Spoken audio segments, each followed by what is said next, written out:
গ্রামের ছেলে বেটো ভাষা বলে, ওর অক্সিজেন কম যায় ইত্যাদি।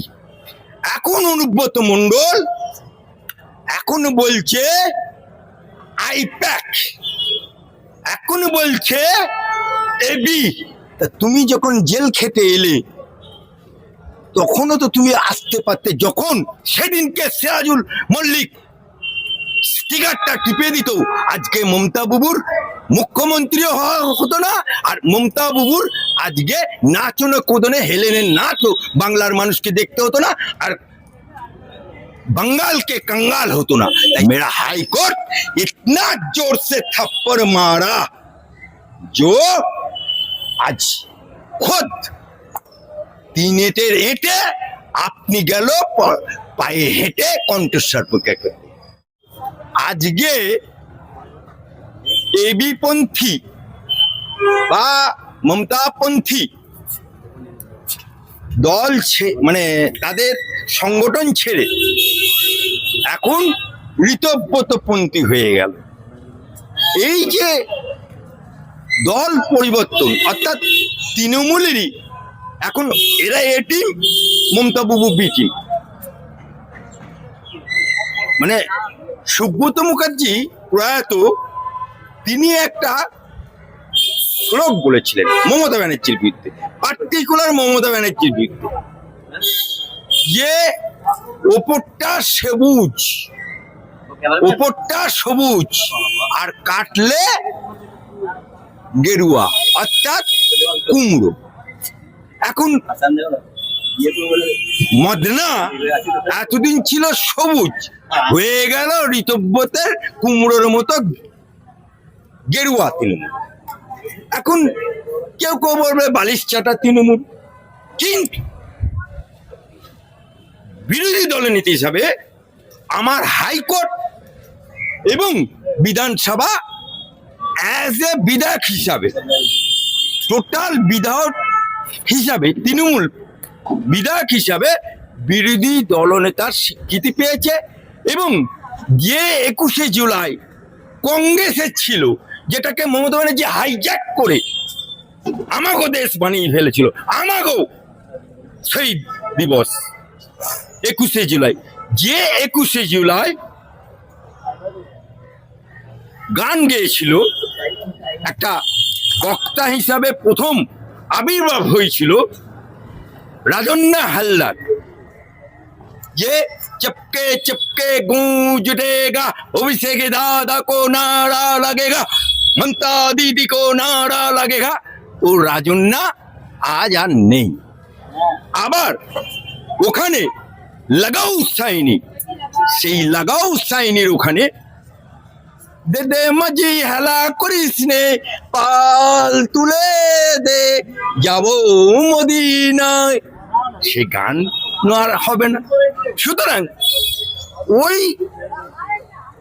21শে জুলাই যেটা হাইজ্যাক করা কংগ্রেসের কাছ থেকে, ওই শহীদ দিবসে সরকারে থাকাকালীন মমতা ব্যানার্জি নাচন কোদন গায়ক গায়িকা আবির্ভাব করত, অথচ শহীদের তর্পণ, যে শহীদের মারা ফিরোজা খাতুন থেকে শুরু করে রুকবানুর রহমানের পরিবার থেকে শুরু করে, রুকবানুর রহমানের মা আজকে প্রয়াত হয়েছে, আরো যারা 13 জন শহীদ হয়েছে, তাদেরকে আড়ালে চলে গেছিল, পিছে চলা গিয়া।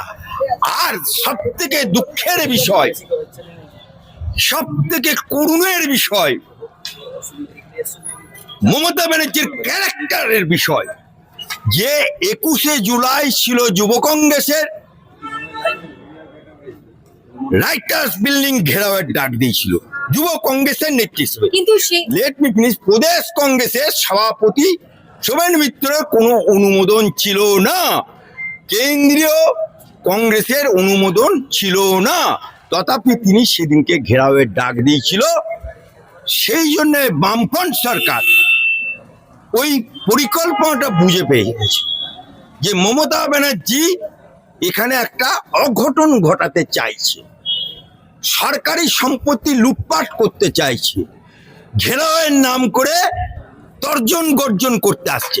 তাই সেদিনকে প্রথম ডাইরেকশন দিয়েছিল মমতা ব্যানার্জিকে খালাস করে দাও। বামপন্থী সরকার কিন্তু এটা অর্ডার ছিল, সেই অর্ডারটা সুপিরিয়র অফিসার দায়িত্ব দিয়েছিল খালাস করার সিরাজুল মল্লিক, কিন্তু সিরাজুল মল্লিক সেই অর্ডারটা পালন করেনি, উল্টে বন্দুকটা নামিয়ে দিয়েছিল বলে সিরাজুল মল্লিককে ওই রাতেই চাকরি থেকে বরখাস্ত হয়েছিল। কিন্তু সিরাজুল মল্লিক ভেবেছিল যে বামপন্থী সরকার আমাকে চাকরি থেকে বিতাড়িত করেছে মমতা ব্যানার্জির জীবন বাঁচানোর জন্য।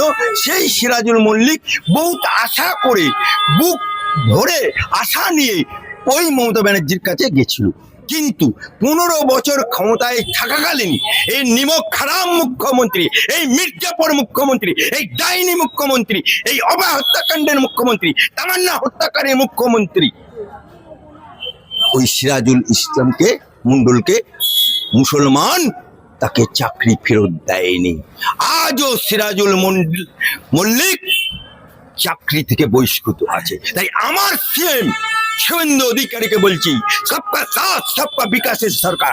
প্রকৃত যদি সেদিনকে সিরাজুল মল্লিক স্টিকারটা টিপে দিত, আজকে মমতা বুবুর মুখ্যমন্ত্রীও হতো না, আর মমতা বুবুর আজকে নাচনে কোদনে হেলেনের নাচও বাংলার মানুষকে দেখতে হতো না, আর বাঙ্গালকে কাঙ্গাল হতো না। তাই সিরাজুল মল্লিক একটি মুসলমান পরিবার, তার পরিবারকে মমতা ব্যানার্জি বঞ্চিত করেছে, সিরাজুল মণ্ডলের পরিবারের সাথে গাদ্দারি করেছে, নিমক খারামি করেছে। তাই চাকরি ফিরিয়ে দেবার জন্য আমি বর্তমানে সিএম শুভেন্দু অধিকারীর কাছে দরবার।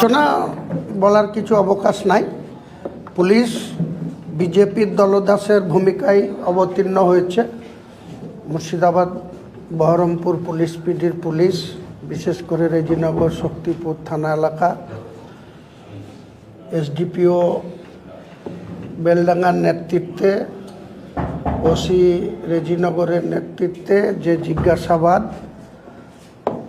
ঘুরে ফিরে একই বিষয়, একটা বক্তব্যকে কেন্দ্র করে যে ধরনের তারা আচরণ বা যে ধরনের আমাদের আমজনতা উন্নয়ন পার্টির বিভিন্ন কর্মীদের যেভাবে মিথ্যা মামলায় তাদের হয়রানি করার যে পরিকল্পনা তারা নিয়েছে, আমাকে জিজ্ঞাসাবাদের মাধ্যমে আমি যা বুঝতে পেরেছি তাতে এখানে পুরো